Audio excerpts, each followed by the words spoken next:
আসসালামু আলাইকুম, gravity school of সায়েন্সের পক্ষ থেকে আজকের এই ক্লাসে সবাইকে স্বাগতম। আজকে আমরা ঢাকা বোর্ড 2022 সালে এসএসসি পরীক্ষায় আসা একটি সৃজনশীল সমাধান করব চ্যাপ্টার 11 এর। দেখো সৃজনশীলটা এখানে 1 নম্বর সমীকরণে যেহেতু এখানে OH মূলক আছে, এটা হচ্ছে একটা অ্যালকোহল সালফিউরিক অ্যাসিডের সহযোগিতায় এ এবং পানি উৎপন্ন করছে, আবার এর সাথে আর একটা বিক্রিয়া দেওয়া আছে। আমরা প্রথমে গ নাম্বার প্রশ্নটা দেখি কি বলছে। দেখো গ নাম্বারে বলা আছে উদ্দীপকের এ যৌগ দ্বারা পলিমার তৈরি সম্ভব, সমীকরণ সহ বর্ণনা দাও। অর্থাৎ এই যে এ যৌগটা, এই এ যৌগ থেকে পলিমার তৈরি করা সম্ভব, সেটা আমাদের বিক্রিয়া সহ লিখতে হবে। তো দেখো এইখানে এই অ্যালকোহলের সাথে বিক্রিয়া করে এ উৎপন্ন হয়েছে। তো আমাদের প্রথমে বিক্রিয়াটা সম্পন্ন করতে হবে, দেখতে হবে এ যৌগটা কি, তারপর আমরা এ যৌগ থেকে পলিমার তৈরি করব। দেখো এই যৌগটা আমরা বিক্রিয়াটা যদি একটু সম্পন্ন করি,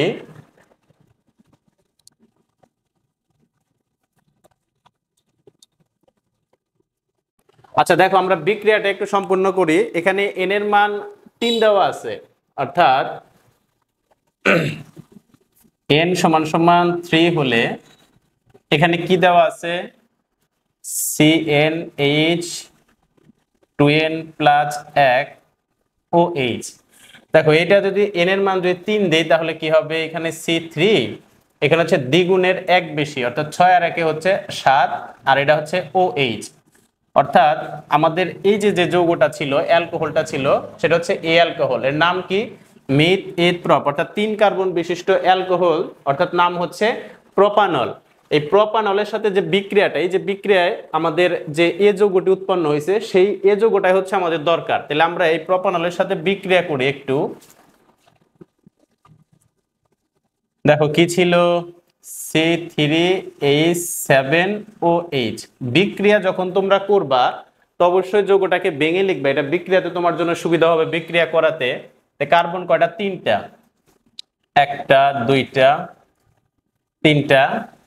আর এখানে যদি সম্পূর্ণ নাও করো তাহলেও কিন্তু হবে। তবে আমি একটু ভেঙে বুঝিয়ে দিচ্ছি। OH এখানে 3টা, এখানে 2টা, এখানে 2টা। দেখো আমরা জানি যে তোমার হচ্ছে যে কোনো অ্যালকোহলকে যদি তুমি সালফিউরিক অ্যাসিডের সহযোগিতায় বা সালফিউরিক অ্যাসিডের সাথে উত্তপ্ত করো, তাহলে অ্যালকোহল থেকে পানিটা বের হয়ে যায় এবং অ্যালকিন উৎপন্ন হয়। যদি আমরা একটু খেয়াল করি যে এখান থেকে যদি পানিটা চলে যায়, এই যে পানি উৎপন্ন হয়েছিল, এখানে পানিটা চলে গেল, প্লাস এখানে কি পড়ে থাকে, তুমি দেখো কার্বন কয়টা, 1টা 2টা 3টা কার্বন থাকলো, অর্থাৎ C3। আর হাইড্রোজেন কয়টা, 3টা 2টা 5টা আর 1টা 6টা, অর্থাৎ 6। অর্থাৎ এই যে দেখো এখানে কার্বন যা, হাইড্রোজেন হচ্ছে তার দ্বিগুণ। তো কার্বন যা, হাইড্রোজেন যদি তার দ্বিগুণ হয় তাহলে এটা কে, এটা অবশ্যই হচ্ছে অ্যালকিন, কারণ আমরা জানি অ্যালকিনের সাধারণ সংকেত কি, CnH হচ্ছে 2n। এবং এই যৌগটার নাম কি, এটা হচ্ছে প্রপিন। অর্থাৎ এটাই কিন্তু আমাদের এ যৌগ ছিল, এটাই হচ্ছে আমাদের এ। অর্থাৎ এই যে এখানে যে উৎপন্ন যৌগটা ছিল এটা হচ্ছে একটা অ্যালকিন যার নাম হচ্ছে প্রপিন। এখন বলছে এই এ যৌগ দ্বারা পলিমার তৈরি সম্ভব। এখন আমরা জানি পলিমারকরণ বিক্রিয়ায় প্রপিন থেকে পলিপ্রপিন উৎপন্ন হয়। তো অবশ্যই তাহলে এ যৌগ থেকে পলিমারকরণ বিক্রিয়া সম্ভব, পলিমার তৈরি করা সম্ভব। সে আমরা এ যৌগ থেকে পলিমারটা তৈরি করি, অর্থাৎ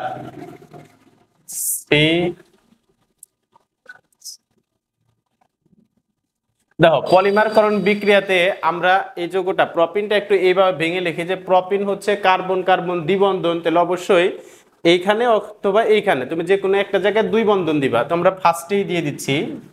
তাহলে এখানে কার্বনের হাত কয়টা, 2টা, 2 বন্ধন, আরো 2টা দরকার। এই কার্বনের 1টা 2টা 3টা বন্ধন আছে, আরো একটা দরকার। এই কার্বনের 1 বন্ধন, অর্থাৎ আরো 3টা দরকার। তাহলে দেখো একটু পলিমারকরণ বিক্রিয়াটা আমরা একটু মনে করিয়ে দিই যে পলিমারকরণ বিক্রিয়া কি। পলিমারকরণ বিক্রিয়া হচ্ছে ওই সকল বিক্রিয়া যে সকল বিক্রিয়ায় কোনো বিক্রিয়কের অসংখ্য ছোট ছোট অণু, অর্থাৎ এখানে বিক্রিয়ক হচ্ছে কে, প্রপিন। এই প্রপিনের অসংখ্য ছোট ছোট অণু একত্রিত হবে। একত্রিত হয়ে একটি বৃহৎ অণু গঠন করবে। এই বৃহৎ অণুটাই হচ্ছে পলিমার। আর এখানে যে ইথিনের যে প্রপিনের যে অসংখ্য ছোট ছোট অণু একত্রিত হবে সেটা সংখ্যায় অনেক, তার জন্য আমরা এন দিয়ে দিয়েছি, অর্থাৎ এনের মানটা আমাদের বোঝাচ্ছে যে এখানে অসংখ্য প্রোপিন একত্রে যুক্ত আছে। তো প্রোপিন থেকে পলিপ্রোপিনে, তো এখানে চাপ, উচ্চ চাপ, তারপর হচ্ছে তাপ আর ফসফরিক অ্যাসিডের প্রভাবে সে প্রোপিন থেকে পলিপ্রোপিন হবে। তো পলিপ্রোপিনটা যখন পলিমারকরণ বিক্রিয়া সম্পূর্ণ হয়, তোমরা জানো যে শুধুমাত্র বিক্রিয়কের যে দ্বিবন্ধন থাকবে সেই বন্ধনটা তুমি ভেঙে দাও, তারপরে দেখো কি হচ্ছে। অর্থাৎ এখানে CH2 আছে, 2 হাত ছিল, এটাকে আমি এক বন্ধন দিয়ে দিচ্ছি, তারপরে CH ছিল, তারপরে CH3 ছিল। দেখো এখানে দুইটি বন্ধন ছিল, আমরা শুধুমাত্র একটি বন্ধন ব্যবহার করছি, একটি বন্ধন দিচ্ছি, অর্থাৎ তার একটি বন্ধন ভেঙে গেছে। যদি এক বন্ধন ভেঙে যায়, এইখান থেকে যেহেতু তার একটি হাত ভেঙে গেছে, একটি বন্ধন কম পড়ছে, তার মানে এই কার্বন এবং এই কার্বনের একটি করে বন্ধন কম আছে, একটি করে হাত কম পড়ছে। তো সেক্ষেত্রে এই কার্বনের আমি একটা হাত এই পাশে দিয়ে দিলাম, আর এই কার্বনের একটা হাত আমি এই পাশে দিয়ে দিলাম, এখানে এন দিয়ে দাও। তাহলে এইটা হচ্ছে প্রোপিন, আর এইটা উৎপন্ন হলো পলিপ্রোপিন।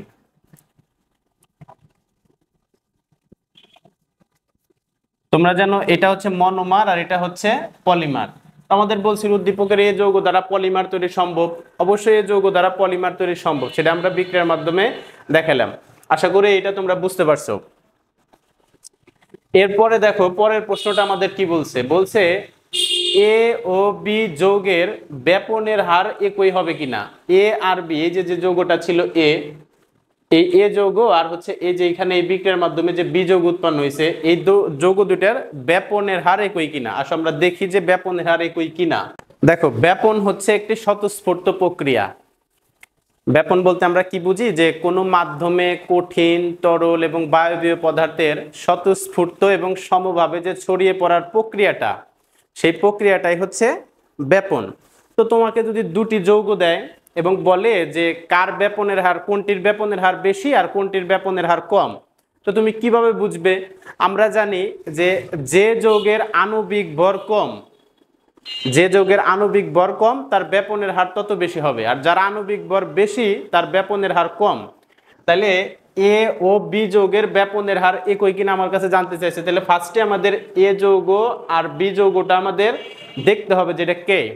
তো আমরা দেখছি এ যৌগটা হচ্ছে আমাদের প্রোপিন ছিল, গ নাম্বার থেকে আমরা দেখছি এ যৌগটা কি ছিল, প্রোপিন।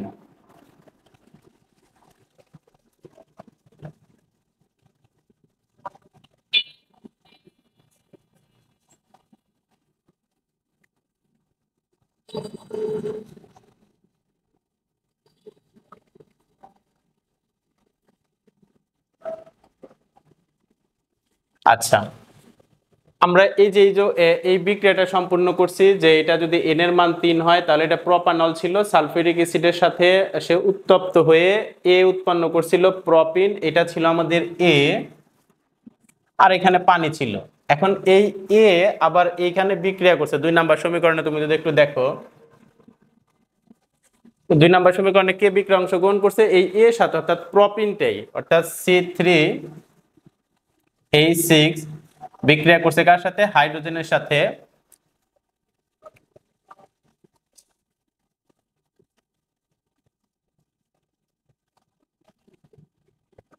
আচ্ছা, এই এ প্লাস হাইড্রোজেন উৎপন্ন করছে কি বি। আচ্ছা, এ হচ্ছে একটা প্রোপিন, প্রোপিন বলতে আমরা কি বুঝি, কার্বন কার্বন দ্বিবন্ধন। আচ্ছা, এখন প্রোপিন যদি কারোর সাথে বিক্রিয়া করে তাহলে অবশ্যই তার দ্বিবন্ধন থেকে 2টা বন্ধন থেকে একটি বন্ধন ভেঙে যায়। এখন প্রোপিনে যদি 2টা বন্ধন থেকে একটা বন্ধনে চলে আসে তাহলে অবশ্যই সে প্রোপিন উৎপন্ন করবে, অর্থাৎ এখানে 3 কার্বন বিশিষ্ট প্রোপিন থেকে সে 3 কার্বন বিশিষ্ট প্রোপেন উৎপন্ন করবে। তাহলে এটা কি হবে, C3H8 হবে। যদি বিক্রিয়াটা তোমাদের বোঝার সাথে আরেকটু ভালো করে আমি লিখি, এটা যদি একটু ভেঙে ভেঙে বুঝিয়ে দেই, তাহলে কার্বন কয়টা, 3টা। যেহেতু এটা প্রোপিন, তাহলে তোমরা জানো অ্যালকিনে কার্বন কার্বন দ্বিবন্ধন থাকে, তো আমি এখানে দ্বিবন্ধন দিয়ে দিচ্ছি। তো এই কার্বনের 2 হাত, তাহলে আরো কয়টা কম, 2টা। এই কার্বনের 3টা, একটা, এই কার্বনের একটা আর তিনটা। সে বিক্রিয়া করছে কার সাথে? হাইড্রোজেনের সাথে। দেখো বিক্রিয়া করলে তার এই হাত বন্ধনটা ভেঙে যাবে, তাহলে হচ্ছে CH3 bond CH3 bond CH, C লিখলাম, সি লিখলাম। দেখো এই কার্বন এবং এই কার্বন, এই কার্বন এবং এই কার্বনের মাঝখানে দুই বন্ধন ছিল, সেটা আমি কয় বন্ধন দিলাম? এক বন্ধন দিলাম। তাহলে একটা হাইড্রোজেন এইখানে চলে আসবে, কারণ এখানে একটা বন্ধন কম পড়ছে, আর এখানে একটা হাইড্রোজেন চলে আসবে। তো এখানে একটা হাইড্রোজেন ছিল, তাহলে আর একটা যদি আসে তাহলে H2 হইলো, এখানে দুইটা হাইড্রোজেন ছিল, আর একটা যদি চলে আসে তাহলে 3 হইলো। এই যে একক একক বন্ধন, কার্বন কার্বন একক বন্ধন মানে কি? সেটা হচ্ছে একটা অ্যালকেন, অর্থাৎ যেটা বলছিলাম এটা হচ্ছে বি যৌগ। তাহলে এ যৌগ এটা, বি যৌগ হচ্ছে এটা। এখন এদের কি বলছে যে এদের ব্যাপনের হার একই কিনা, তাহলে আমি এদের আণবিক ভরটা বের করি। C3H6 এর আণবিক ভর তোমরা একটু দেখো, কার্বনের কত? 12 ইন্টু 3 প্লাস হাইড্রোজেনের কত? 1 ইন্টু 6, অর্থাৎ 3 12 36 আর 6 হচ্ছে 44। আর এরটা যদি আমরা একটু বের করি, C3H8, তাহলে 12 গুণন 3 প্লাস 1 ইন্টু 8, তাহলে 36 আর 6, এটা 42। এটা ছিল 42 আর এটা হচ্ছে কত? 36, এটা হচ্ছে 44। 36 আর এটা 44। দেখো এখানে এ যৌগটার আণবিক ভর হচ্ছে 42 আর বি যৌগটার আণবিক ভর হচ্ছে 44। তার থেকে আমরা কি বুঝতে পারি যে যার আণবিক ভর কম তার ব্যাপনের হার বেশি, অর্থাৎ এ যৌগের ব্যাপনের হার বেশি, বি যৌগের ব্যাপনের, যেহেতু আণবিক ভর বেশি তাই তার ব্যাপনের হারটা কম। তো আমাদের বলছে যে এ ও বি যৌগের ব্যাপনের হার একই কিনা, তো অবশ্যই এ ও বি যৌগের ব্যাপনের হার একই না, কারণ যেহেতু তাদের আণবিক ভর সমান না তাই ব্যাপনের হারও সমান না। আশা করি বুঝতে পারছো। ধন্যবাদ।